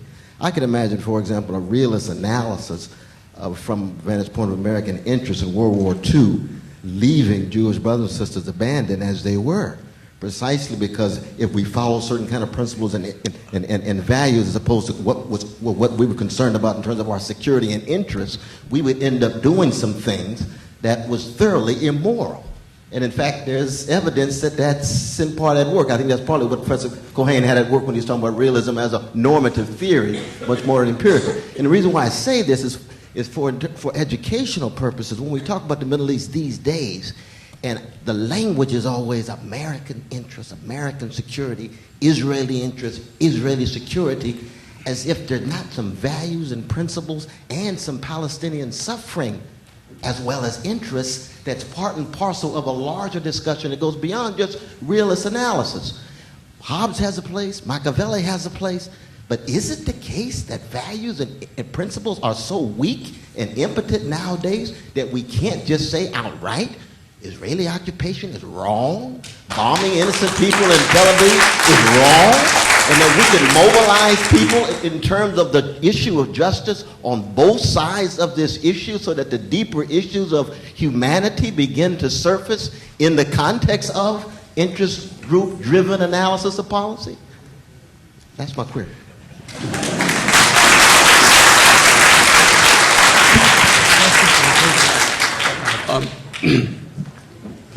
Bob must have loved that question. I think I'll do it very briefly. I think that realism tends to focus on strategic interests, and as Professor West has just said, there's another set of concerns out there. Every now and then, though, almost as if by accident, strategic interests and moral interests can line up together. Sometimes they're at odds. Sometimes you do have to make awkward choices for what you think is good for the sort of security of the country and your ethical principles, and we all tend to resolve those dilemmas in different ways. But sometimes your interests and your morals line up, and I would argue, and I think John would argue, that this is one of those cases where actually, absent the lobby's influence, or at least the influence of the most powerful organizations in the lobby, we would have a win-win-win situation where the United States would find its strategic interests better served by a normal relationship with Israel. That would lead to a much more moral stance vis-a-vis the plight of the Palestinians. And that would also be better on both moral and strategic terms for Israel as well. That's certainly the argument we make in the conclusion of our book, that this is one of those rare moments in foreign policy where we really can have it all. We can have a safer world and a more ethical world for both ourselves and for our friends in Israel. Yes. My name is Luca, and I'm a senior here. And I was just wondering, you both said that you did support the U.S. coming to the aid of Israel if its security was threatened. You'll have to forgive me because I'm going to be speaking in hypotheticals, but what exactly would this entail? Does this mean there need to be foreign invaders in Jerusalem? Would this include an invasion of the Golan Heights by Syria? We found out this past week that Iran had stopped its nuclear program, but suppose that intelligence was reversed. What steps would you, I guess, permit or want to permit the U.S. to take? Yeah, very good question. I think that the reason it's a hypothetical question is that it's hard to think of circumstances where Israel's survival would be threatened. That's certainly true at the conventional level. As I said before, contrary to the conventional wisdom in this country that Israel has long been a David surrounded by all these Goliaths. In fact, Israel has been the Goliath, and it won the 1948, the 1956, and the 1967 wars handily without any aid from the United States. Since then, it's gotten massive aid. It's the only country in the region that has nuclear weapons. No state in its right mind would pick a fight with Israel. So its survival is certainly not threatened at the conventional level. I think the only plausible case one can make where Israel's survival might be threatened in the future is if Iran were to get nuclear weapons. But even there, I believe if you look carefully at that case, that the threat is nowhere near as serious as most people make it out to be in this country. There's no question that from Israel's point of view, it would be better if Iran didn't have nuclear weapons, just like it would be better if we ran the Cold War over again if the Soviet Union didn't have nuclear weapons and we were the only one who had nuclear weapons. But the fact is that Iran can't use those nuclear weapons against Israel because Israel has a survivable nuclear retaliatory capability. And I don't think Mahmoud Ahmadinejad is ever going to be in a position, or any of his successors will be in a position, where they could behave in an irrational or a crazy way. But you can posit scenarios, highly unlikely but possible, where a conventional war escalates to a nuclear war, or something like that. So it would be better from Israel's point of view if Iran didn't have nuclear weapons. But even if it did, I don't think the situation is that serious. But if I'm wrong here, and it appeared to be the case that Iran was getting ready to use nuclear weapons against Israel, that's a case for sure where I think the United States should intervene. Can I just add a couple points? Just remember, everybody, Israel has a peace treaty with Egypt, a peace treaty with Jordan. According to Bill Clinton, they could have had a peace treaty with Syria in 2000, but it was Ehud Barak who walked away from that particular deal.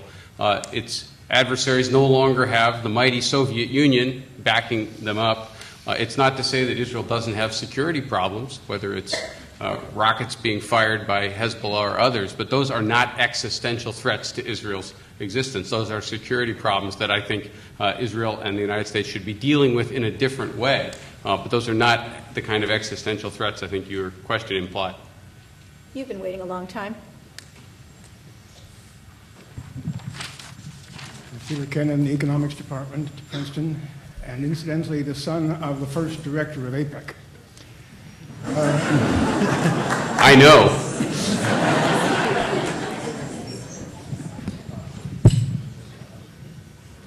A much different APEC. I found your description of the Israel lobby's activities on the Hill perfectly satisfactory. I mean, I have no quarrel with you on that. It's been a very effective lobby from the very beginning. Starting modestly, perhaps getting somewhat grandiose, but nonetheless very effective. What I cannot follow is how the Israel lobby manages to place its friends and its members in the executive branch of this government, with the effect, for example, of a war on Iraq. The neocons, some are Jews, some are friends of Israel, but it seems to be a non sequitur to say that the Israel lobby is somehow responsible for the activities of these people in office without establishing that the Israel lobby placed them there.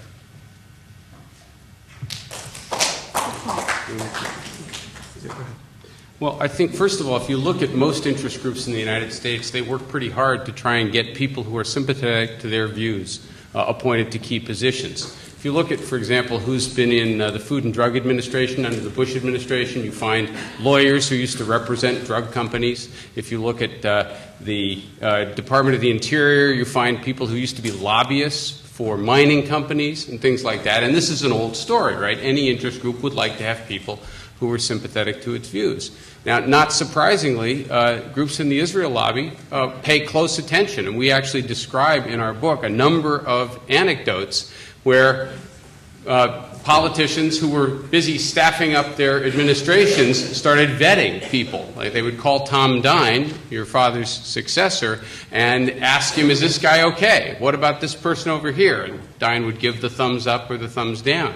We point out, for example, that Jimmy Carter wanted to appoint George Ball as his Secretary of State, but Ball was perceived as being insufficiently supportive of Israel, so he didn't get the job.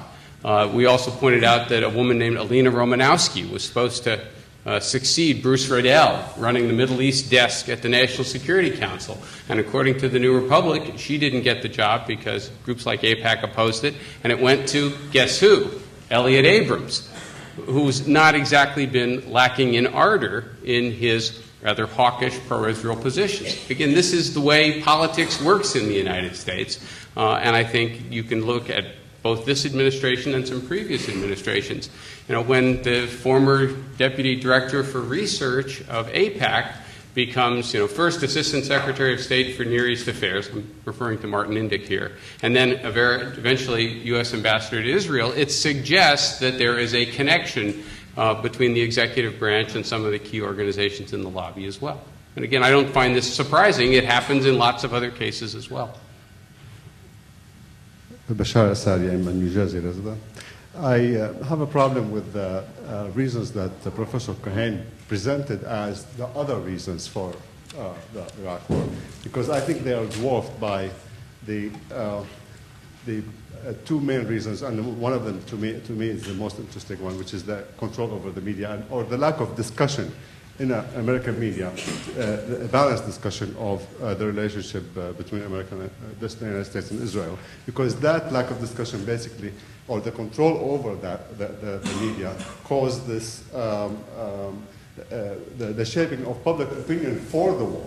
And I think this is the most critical to me, that how could such a large percentage of Americans would support the war, a faulty war, without being misled in a way in the media. I think this is a comment, and I'm wondering if he has any response. Well, I would pick up on a comment that John Mearsheimer made a few minutes ago in response to me. It seems to me we have to I would distinguish three different sets of forces that have affected the Iraq War or any other major foreign policy act. One is agency, and certainly we agree that the neocons were a major force because they were pressing for the war. The Israeli lobby may have been also pressing for the war. It seems to me little evidence that they were that important. The president and the vice president certainly pressed for the war, and there was good evidence that they're important. There's a set of motivations, many of which I listed, whether it's getting U.S. troops out of Saudi Arabia or dealing with alleged weapons of mass destruction. Then there are a set of permissive conditions, which you're referring to, and also the very good question about ideology that you asked. It's also, if the American public had been more sophisticated about 9/11, or about the Middle East, the young woman here asked, if the U.S. had been more, if the public had known more about the Middle East, had understood that 9/11 was not linked to Saddam, or if the media had carried the issues more fully, you might not have had the war because it might have been hard to sell the war. But we have to distinguish those three: agency, motivation, and social conditions that made it possible to sell the war for the neocons, the president, and the vice president.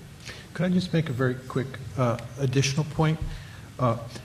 Steve and I were two of the most visible opponents of the Iraq War, and we often said to ourselves in the run-up to the Iraq War that it was a rather bizarre debate, public debate. So at a certain level, I kind of share your basic characterization of the run-up to the Iraq War. But I don't think the Israel lobby had much to do with it.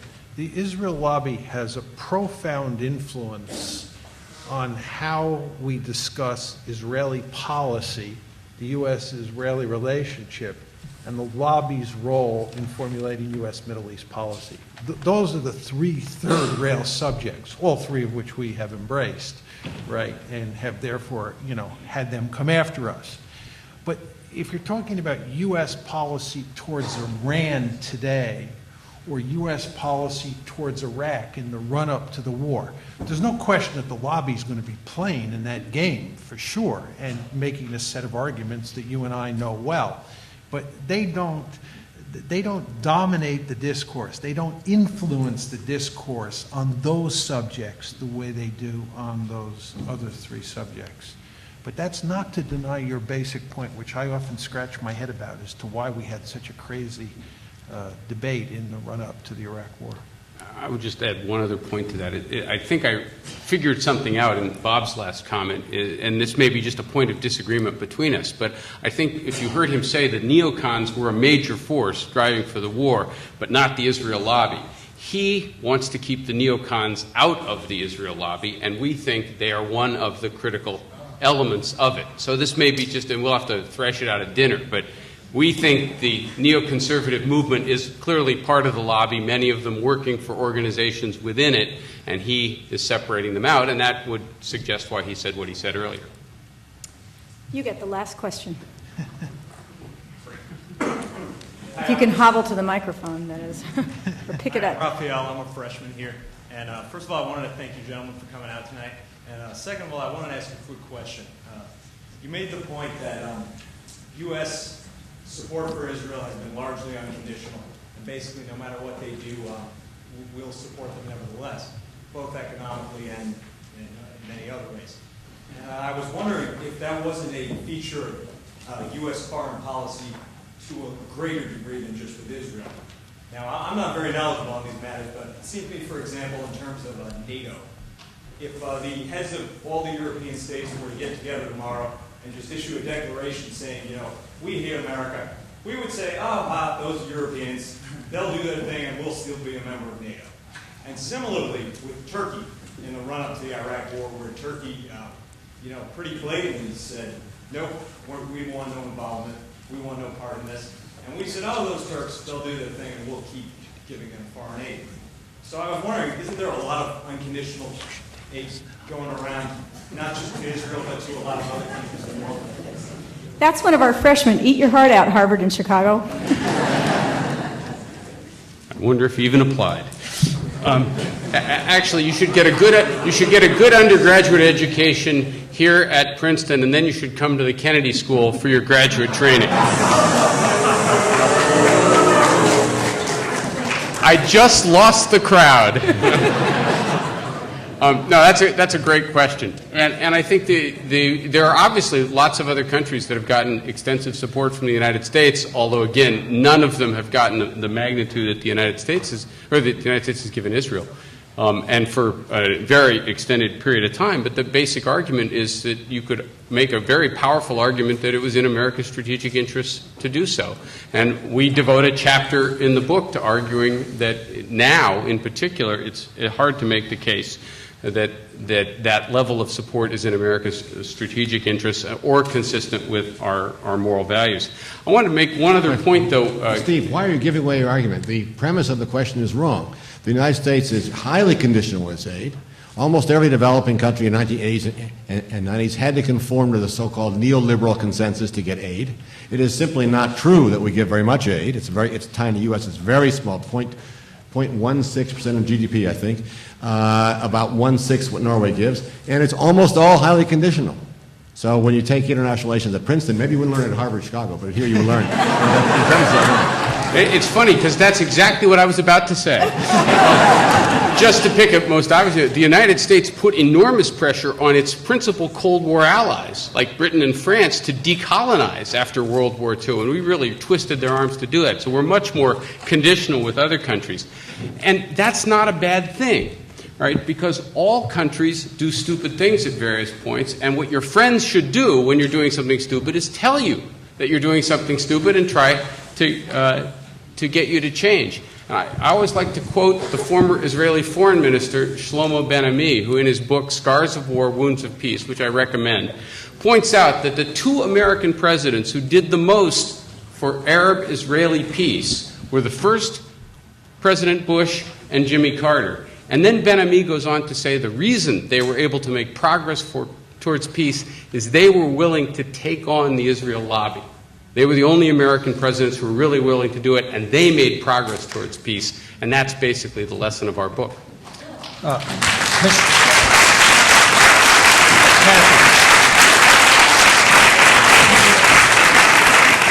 It has often been said in my friendship circles that if we could just fuse Princeton and Harvard, we would have the greatest university in the world. The trouble is it would be in New Haven, and none of us want to be there. On that note, I want to not only thank our speakers, but thank this audience for the kind of discussion that I think many were not sure could happen in our world. And I think you all deserve a huge round of applause for your own contributions.